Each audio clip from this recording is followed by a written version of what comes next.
Et bonjour tout le monde, j'espère que vous avez passé un bon week-end. Et puis j'espère que les vidéos jusqu'à présent vous sont utiles pour vous donner des idées. Bien sûr, les vidéos que je fais, c'est pas des cours entiers, c'est juste des petites idées pour que vous fassiez vos propres entraînements selon ce que vous avez envie d'explorer et selon des idées que vous avez ou selon les difficultés que vous trouvez qui sont personnelles à vous. Donc le dernier que j'ai fait c'était sur les pompes. Je vais continuer sur les exercices de base. Au système 1 on a les 4 exercices de base avec des variations bien sûr, qui sont les pompes, les squats, les levées de buste et les levées de jambes. Donc je vais enchaîner sur les squats.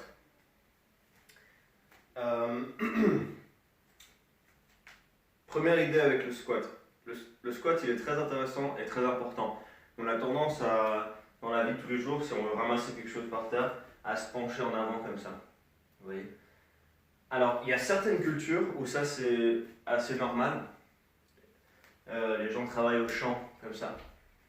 Donc je ne peux pas dire que c'est forcément toujours mauvais. Mais au système 1 et dans d'autres méthodes que j'ai vues, c'est franchement déconseillé. Surtout s'il faut ramasser quelque chose de lourd. Alors là, ça je peux être sûr que c'est pas une bonne idée. Vous pouvez tester vous-même avec des choses pas trop lourdes et voir la différence entre ramasser quelque chose comme ça ou comme ça. Et déjà là, j'ai les bras, mais il y a quand même de la pression ici. Quand je lève comme ça, c'est tout le bas du dos qui prend. Comparé à lever quelque chose comme ça. Là, c'est les jambes qui prennent. On tend un petit peu l'abdomen. On peut lever les jambes et les bras en même temps. Mais voilà, serrer ces muscles-là pour protéger le bas du dos. Donc, déjà, à chaque fois qu'on doit ramasser quelque chose, si on se souvient de le ramasser comme ça, à la fois ça nous aide à incorporer des habitudes de mouvement qui sont plus sains, mais en plus, ça fait qu'on s'entraîne à faire le squat dans notre vie de tous les jours. Parce que bien sûr, le système 1, c'est pas censé être quelque chose qu'on a notre vie, ensuite on a l'entraînement système 1, et on revient à notre vie, on oublie tout. Non. Plus on incorpore les aspects du système 1 dans notre vie de tous les jours, mieux sera notre système 1, et idéalement, mieux sera notre vie. Donc voilà, je vous conseille vraiment, quand vous voyez quelque chose par terre, vous voulez le ramasser, profitez de faire un beau squat et de ramasser la chose. Même si c'est quelque chose de léger. Encore plus si c'est quelque chose de lourd. Donc, le squat. La base, c'est les pieds ne se décollent pas du sol. En particulier, on voit les talons qui se lèvent. Et si possible, le dos reste droit. Comme avec la pompe, le bas du dos ne devrait pas être creusé. Donc si possible, vous voyez, il y a un moment où mes bras commencent à s'avancer, mes hanches commencent à sortir, ma tête commence à aller de l'avant. Donc, il y a des gens qui arrivent à faire le squat parfait, surtout les gens qui viennent de cultures où rester dans cette position pendant des heures et manger, etc., c'est la norme. Alors là, bien sûr, le squat vient plus naturellement. Donc, deux choses. Même si on n'arrive pas à le faire parfaitement, on essaye de garder autant que possible cette droiture pendant tout le squat. Mais si on voit que c'est vraiment difficile et que vraiment on s'avance pour s'abaisser, alors il y a un autre exercice qui est intéressant que je vais vous montrer maintenant. C'est que, donc bien sûr, avant de commencer, vous voyez que vous êtes bien, vous avez le poids équilibré sur les deux jambes, le dos droit, et vous commencez à descendre tout doucement. Inspirez par le nez, soufflez par la bouche, comme toujours. Et dès que vous voyez qu'il y a de la tension quelque part, vous vous arrêtez. Et là, vous regardez qu'est-ce que vous pouvez corriger. Est-ce que je peux bouger un peu les hanches? Est-ce que le poids il est réellement équilibré sur les deux pieds et sur toute la plante du pied? Ça, c'est très intéressant de voir. Quand je suis en haut et à chaque fois que je descends, le poids doit être équilibré sur la surface des deux pieds. quand je commence à voir que ça devient difficile, je m'arrête un peu, j'essaie de voir si je peux libérer un peu cette tension. Et ça déjà, c'est super. Même si on ne fait pas le squat entier, si vous voyez que vous n'arrivez pas pour X ou Y raison, ne soyez pas trop fiers et arrêtez-vous là où c'est déjà difficile. Remontez peut-être un tout petit peu, mais vraiment un tout petit peu. Et là aussi, cherchez. Et quand vous voyez vraiment que vous êtes mieux, vous essayez de descendre un peu plus. Et regardez, observez les schémas de tension qui se créent. Moi, je viens de remarquer, mes épaules commencent à se tendre, alors qu'il n'y a pas de raison. On voit dans d'autres méthodes, ils mettent les bras devant comme ça. Il n'y a pas de raison, en fait. Mais c'est une manière de sortir cette tension.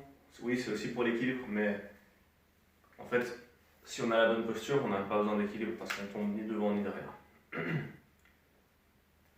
Pour remonter aussi, vous voyez, quand on est là, une chose assez intéressante. Là, ma posture, elle est déjà pas parfaite.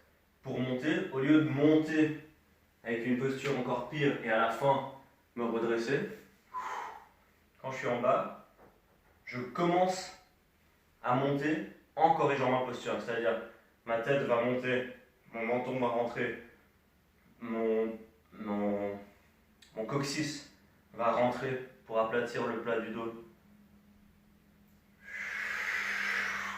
Et c'est ça qui va me lever. Et ça, c'est vraiment intéressant. Donc pour ceux qui arrivent à aller jusqu'en bas, sans tomber, sans trop lever les talons, essayez ça. Essayez de remonter depuis en bas par la correction. Donc c'est pas un effort physique de pousser vers le haut, c'est un effort de corriger sa posture. Et le fait qu'on n'était pas dans une bonne posture, ça fait que justement, le fait de se corriger va nous relever. Une autre chose, c'est les genoux. Il y a des gens pour qui c'est les genoux qui vont prendre cher dans ce type d'exercice. Et il y a certaines astuces qu'on peut faire pour améliorer ça. Et ça va aussi avec une des autres questions qu'on pose parfois, c'est quelle distance devraient être les pieds. Si vraiment le squat, si on est vraiment détendu partout, qu'on a l'habitude, on peut avoir les pieds assez proches. J'ai déjà vu des gens faire des squats à pieds joints. Moi personnellement, j'y arrive pas. Donc, comment choisir la bonne distance? On peut commencer avec la distance à peu près des épaules et voir est-ce qu'on y arrive. Moi j'y arrive, mais vous voyez, je triche. Je dois vraiment beaucoup pencher vers l'avant. Donc j'essaie d'ouvrir un peu plus. Et là je vois que ça marche un peu mieux.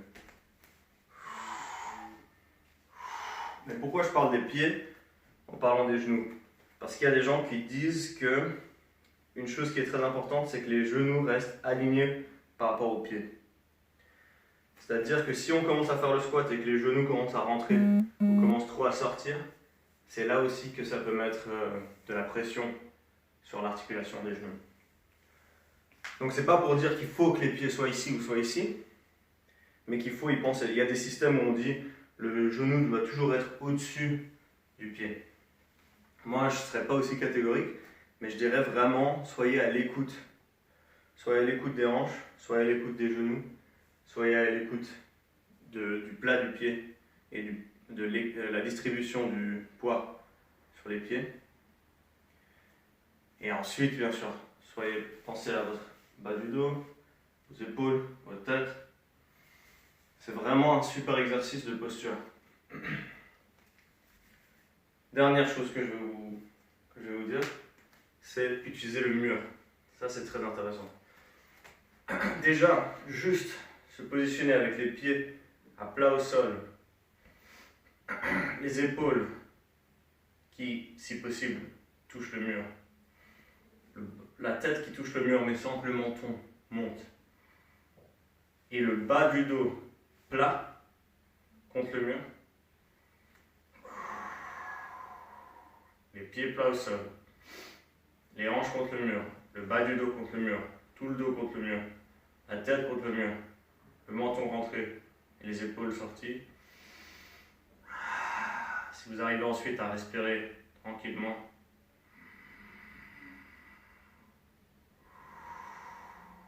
par exemple la respiration globale, déjà ça c'est super. Ensuite, faire un squat depuis cette position. Là, vous voyez, la distance des pieds.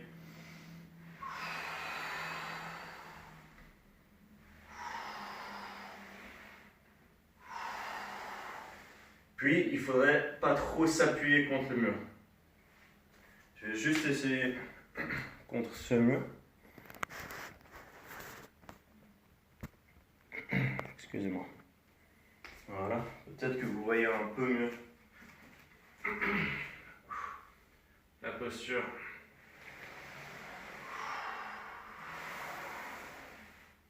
Et ensuite, vous prenez cette sensation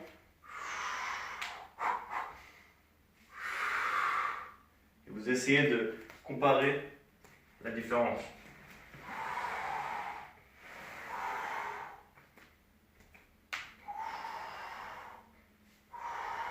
Vous allez remarquer que quand je suis contre le mur, dans mon cas, je remarque que quand je suis contre le mur, j'ai une bonne posture, mais je m'appuie beaucoup trop contre le mur.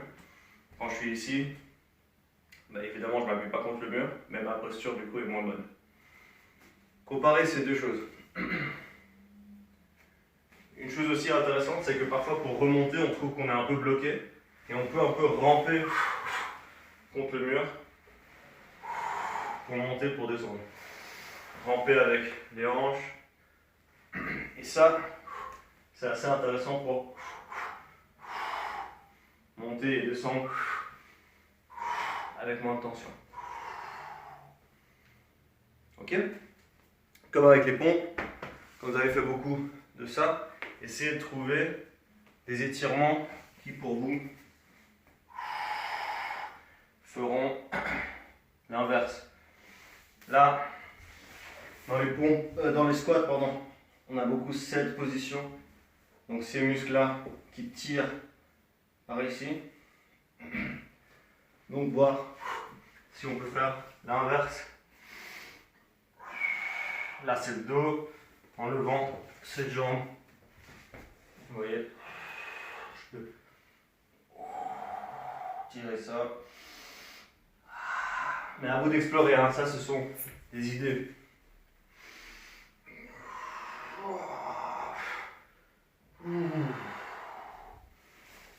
Bien sûr, il y a d'autres. Mais profitez quand vous allez faire un peu de musculation. On se comprend, hein. C'est pas un effort immense. Mais si vous en faites 10, 20 de squat ou de pompe, faire des mouvements, des étirements, toujours doucement, pas trop tirer, bien respirer. Je ferai d'autres vidéos sur les étirements bien sûr. Et on refera des vidéos sur les pompes, où on regardera les différentes respirations qu'on peut utiliser. Allez, merci. Et n'hésitez pas, si vous avez des questions, des suggestions, des vidéos de vous en train de faire du travail, partagez-les. Ciao.